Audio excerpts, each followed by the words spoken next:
Narayan sir की कक्षा में आप सबों का स्वागत है। आज हम लोग विज्ञान में और एक ये सामाजिक विज्ञान में पढ़ेंगे सूर्य, जिसको अंग्रेजी में सन कहते हैं। आप चित्र में देख रहे हैं, ये हमारा सूर्य है, यानी सन।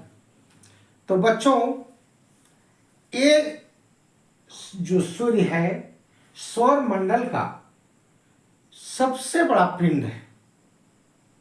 वैसे सौर मंडल में हम लोग आखिर में कहते किसको हैं, तो आप लोग अगले वीडियो में देख चुके हैं बच्चों। सूर्य सहित सूर्य के चारों ओर उनके ग्रह, उपग्रह और बहुत से पिंड, छोटे छोटे पिंड घूमते रहते, चक्कर काटते रहते। तो उन सबों को मिलाकर ही वो सौर परिवार कहलाता है, सौर मंडल कहलाता है, सोलर सिस्टम कहलाता है। तो ये हम इसको तो जाने, आज हम लोग सूर्य के बारे में ही जानेंगे कि आखिर में सूर्य है क्या, क्यों इतना माने हम लोगों के लिए महत्वपूर्ण है।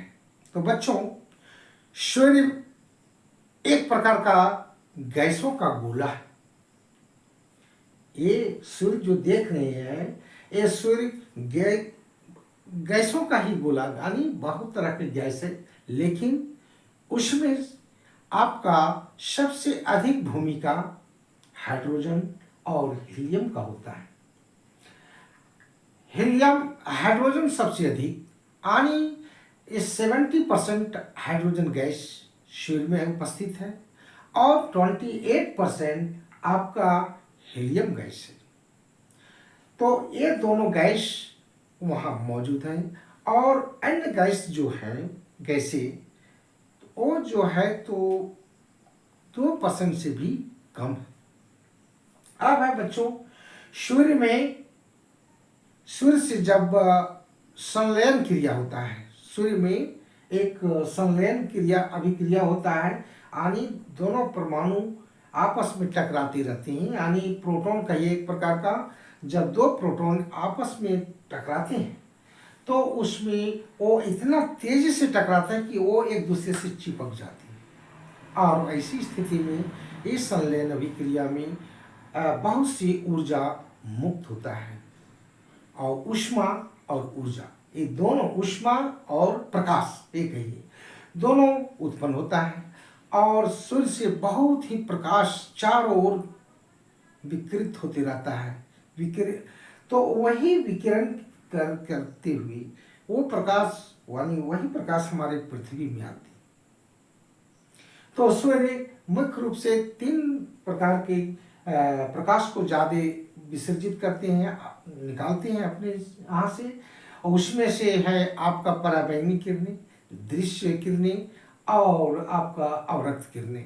तो ये सारे किरणें जो हैं वो आती हैं। तो बच्चों, पराबैंगनी किरण जो है हमारे लिए बहुत ही हानिकारक है, जीव जंतुओं के लिए, पेड़ पौधों के लिए वो बहुत ही नुकसानदेह।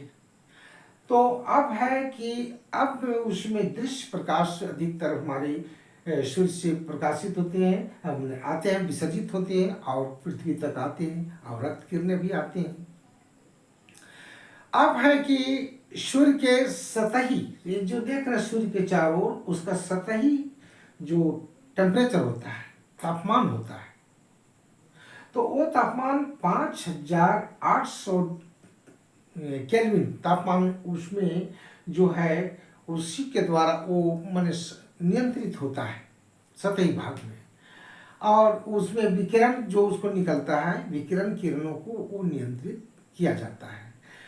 और अब है ये जो सूर्य देख रहे हैं बच्चों, बहुत बड़े गोला जो दिन में हम लोग देखते हैं चमचमाते हुए, तो इस सूर्य का जो व्यास है बहुत अधिक है। क्या है, कितना है? 13,90,000 किलोमीटर। 13 लाख, 1 किलोमीटर हम लोग को दूरी तय करने में कितना लगता है? समय लगता है। तो 13 लाख, सोचिए कितना विशाल हमारे सूर्य है, और वे सूर्य का 13 लाख आपका 90,000 किलोमीटर व्यास है। यानी पृथ्वी के व्यास से लगभग 109 गुना अधिक है। तो सोचिए पृथ्वी का व्यास कितना बड़ा है, और उससे भी 109 गुना अधिक है। तो बच्चों इतने ही जान लीजिए संक्षेप में कि सूर्य का आकार बहुत ही बड़ा है। अब है कि सूर्य का नाम, अभी बहुत से इसके सूर्य का नाम भी आया है।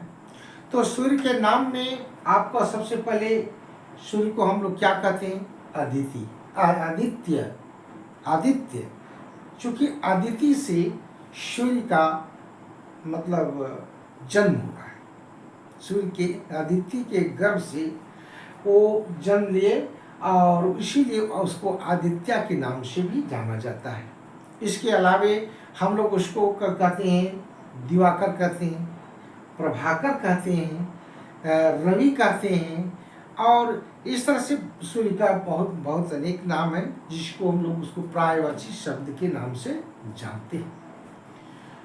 तो ये सूर्य, अब सूर्य के भी पत्नी थी, सूर्य के पत्नी है, और वो है 2। पहली पत्नी इनकी संज्ञा थी, जिसके संज्ञा के नाम से भी जाना जाता है। दूसरा, जब संज्ञा गर्मी को सहन नहीं कर पाती थी, फिर भी वहाँ पर आज छाया उनसे विवाह करती है, और विवाह करने के बाद उनके पुत्र भी होते हैं। तो सूर्य देव का पुत्र भी हैं। तो उनके पुत्र में आपका ये जो कौन कौन आ जाते हैं? सबसे पहले है मनु जो आदिम माने उसको आदि पुरुष के नाम से हम लोग जानते हैं, क्योंकि मनुष्य का जो वृद्धि हुआ, हम लोग का जो जनसंख्या बढ़ा, मनु के द्वारा ही, यानी वे सबसे आदि पुरुष थे, सबसे पहले वो जन्म लिए धरती में। तो मनु का जन्म जो हुआ वो किनका पुत्र है? सूर्यदेव। उसके अलावे हैं बच्चों, मनु के अलावे बहुत हैं यम, जिसको यमराज के नाम से जानते हैं। जब हम लोग मरते हैं तो वो यमराज के पास हम लोग जाते हैं, यानी मृत्यु का देवता भी यम को कहा जाता है। तो अब है, उसके बाद है अश्विनी, जो अश्विनी चिकित्सक एक प्रकार के, जिसे हम लोग कभी कुछ बीमार पड़ते हैं तो डॉक्टर के पास जाते हैं। तो अश्विनी कुमार भी उन्हीं के पुत्र हैं, जो चिकित्सीय माने थे, यानी इलाज करते थे देवी देवताओं को और बहुत से ऋषि मुनियों को, जो जिसका जहाँ जरूरत पड़ता था वो आ जाते थे। उसके बाद महाभारत सुने होंगे। महाभारत में हमारा कुंती का पुत्र कर्ण थे, जो कौरव सेना महाभारत में कौरव की ओर से जो लड़े थे, जो कि एक महान योद्धा कर्ण थे। उसके बाद सुग्रीव भी आते हैं। सुग्रीव का भी वो भी सूर्य देवता का ही पुत्र है, जो कि किष्किंधा का राजा थे, यानी बाली का भाई। तो किष्किंधा माने वो सुग्रीव वो भी बहुत बलशाली थे।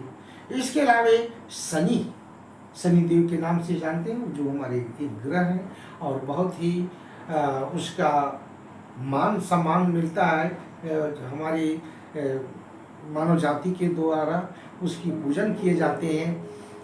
इसके अलावे आप बेटी के रूप में सबसे माने कहिए का महत्वपूर्ण रूप से कहिए उसका यमुना सूर्य की ही बेटी है। तो इस तरह से देखते हैं सूर्य के भी बहुत से पुत्र थे, पुत्री भी थे। अब है बच्चों सूर्य की आयु। अब है सूर्य की आयु जो है लगभग 4 आज से लेकर कहने के मतलब 4.6 बिलियन वर्ष होने का अनुमान खगोल शास्त्रियों ने लगाया है। खगोल शास्त्रियों ने इस सूर्य का जो आयु है, ये भी इस ब्रह्मांड में, इस दुनिया में कोई चीज़ भी स्थिर नहीं है, हमेशा के लिए किसी न किसी रूप में उनका अंत होगा, चाहे आज हो, अरबों अरब वर्षों के बाद हो, होता है, फिर बनता है, बिगड़ता है। तो एक तो हमारा सृष्टि का विधान है। अब बच्चों, इस ब्रह्मांड में यानी आकाश में कितने प्रकार के बहुत से आकाश गंगा है, बहुत से आकाश गंगा। एक आकाश गंगा तो हम लोग देखते हैं अपने नज़दीकी आंखों से, दुनिया रूप का रहता है, और इस तरह से एक आकाश अनेकों हजारों आकाश गंगा है खगोल शास्त्रियों के अनुसार। मैं नहीं देखा हूँ, लेकिन खगोल शास्त्री जो बोलते हैं उनके अनुसार बहुत से आकाश गंगा हैं जिसका कोई गिनती नहीं। और प्रत्येक आकाश गंगा में करोड़ों करोड़ तारे, और वो तारे बहुत बड़े बड़े हैं, करोड़ों तारे हैं, और उसमें भी बहुत से तारे हैं और बहुत बड़े हैं, यानी सूर्य से भी लाखों करोड़ों गुना बड़े बड़े हैं। तो ये बताया जा सकता है कि बहुत है इस ब्रह्मांड में। तो खगोल शास्त्रियों के अनुसार इस ब्रह्मांड में अनेक सूर्य हैं, अनेक चंद्रमा हैं, और तो ग्रह भी होंगे, वो ग्रह भी अनेकों अनेक होंगे। अभी तो हमारे सूर्य का खाली ग्रह हमारे 8 हैं, उपग्रह तो फिर बहुत है, सभी ग्रहों का करीब करीब तो नहीं है, बहुत से ग्रह का उपग्रह भी हैं। तो इस तरह से ब्रह्मांड में बहुत कुछ है। तो बच्चों, ये सब है। अब सौर ऊर्जा जो हमारे धरती में जब आता है तो हमें उसी से जीने का माने एक आधार बनता है। अगर सूर्य प्रकाश न हो तो हम सभी जीवित नहीं रहेंगे, कभी नहीं रह सकते, क्योंकि उन्हीं से हमें सब कुछ मिलता है। भोजन भी कहीं उन्हीं से मिलता है, ऊष्मा हमें उन्हीं से मिलता है। तो सूर्य प्रकाश की उपस्थिति अनिवार्य है। सूर्य प्रकाश नहीं रहेगा तो पेड़ पौधे भी जीवित नहीं रहेंगे, क्योंकि प्रकाश संश्लेषण से वे अपना भोजन बनाते हैं, और उस प्रकाश संश्लेषण क्रिया से जब भोजन बनाते हैं तो वो भोजन पौधे भी खाते हैं, हम लोग भी खाते हैं। लेकिन साथ ही साथ पौधे ऑक्सीजन विसर्जित करते हैं, और उस ऑक्सीजन को हम श्वसन क्रिया में लेते हैं। तो बताइए, सांस हम नहीं लेंगे तो हम जीवित कैसे रहेंगे? तो सांस लेने का भी लक्ष्य बताता है हमारा पेड़ पौधा ही द्वारा हमें ऑक्सीजन मिलता है।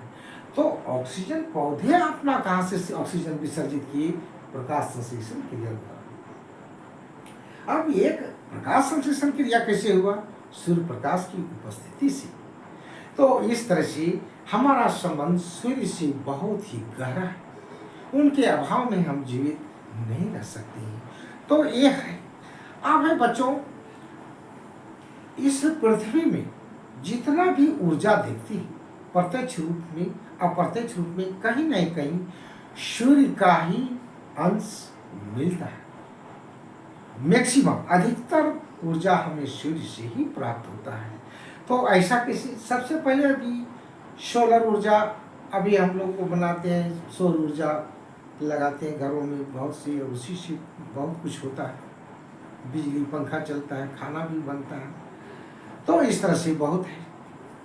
और उसके बाद है बच्चों, सोलर से सौर ऊर्जा माने बिजली उत्पादन भी किया जाता है।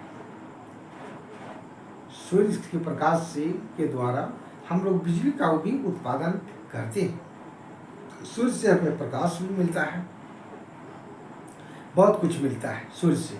अब कहिएगा, अब यहाँ देखने वाली चीज़ है बच्चों, कोयला, पेट्रोल, डीजल, क्या इसमें सूर्य प्रकाश का कोई हाथ है? निश्चित रूप से है। सौर ऊर्जा उसमें भी संचित रहता है। तो ऐसे कैसे? तो कोयला, पेट्रोल, डीजल ऐसे नहीं बना है बच्चों। इस हमारे शरीर में सौर ऊर्जा का भी अंश है। पेड़ पौधे अपना भोजन बनाया तो सूर्य प्रकाश के द्वारा, जीव जंतु भी सूर्य प्रकाश के द्वारा। अब ये आज से लाखों करोड़ों अरबों वर्ष ये धरती के अंदर किसी कारण से कुछ माने पृथ्वी में बहुत से हलचल हुए, ज्वालामुखी हुआ, भूकंप हुआ, तो उन कारणों से बहुत कुछ जीव जंतु पेड़ पौधे धरती के नीचे दब गए। अब वही कालांतर में धीरे धीरे धीरे धीरे ठोस रूप में कोयला के रूप में आया, कुछ चिपचिपे काले रंग के चिपचिपे रंग के आया, वो पेट्रोलियम के रूप में आया, और उसी को संशोधित करके हम लोग पेट्रोल डीजल कहते हैं। ठोस रूप में जो रहता है वो कोयला है, जो अत्यंत वो ज्वलनशील है। तो इस तरह से हम कह सकते हैं कि सौर ऊर्जा उसमें भी संचित है, यानी सूर्य हमें बहुत सी ऊर्जा देते हैं। तो इसके अलावे सौर ऊर्जा में हम लोग सूर्य से हमें विटामिन डी मिलता है। विटामिन डी हमारे हड्डी के लिए हड्डी को मजबूत बनाता है, क्योंकि विटामिन डी कैल्शियम को बनाने में बहुत मदद करता है, जिसके चलते सूर्य प्रकाश से हमें विटामिन डी मिलता है, डी से हमारा कैल्शियम बनता है। तो इस तरह से हम कह सकते हैं कि सूर्य हमारे लिए बहुत ही महत्वपूर्ण है। तो बच्चों, आप इस वीडियो से जो भी सीखा, इस चीज़ को मैंने आप 1-2 बार देखेंगे वीडियो को, और अच्छा लगा तो लाइक जरूर करेंगे। नारायण सर आप लोगों के सामने हमेशा हाजिर होते रहेंगे। धन्यवाद।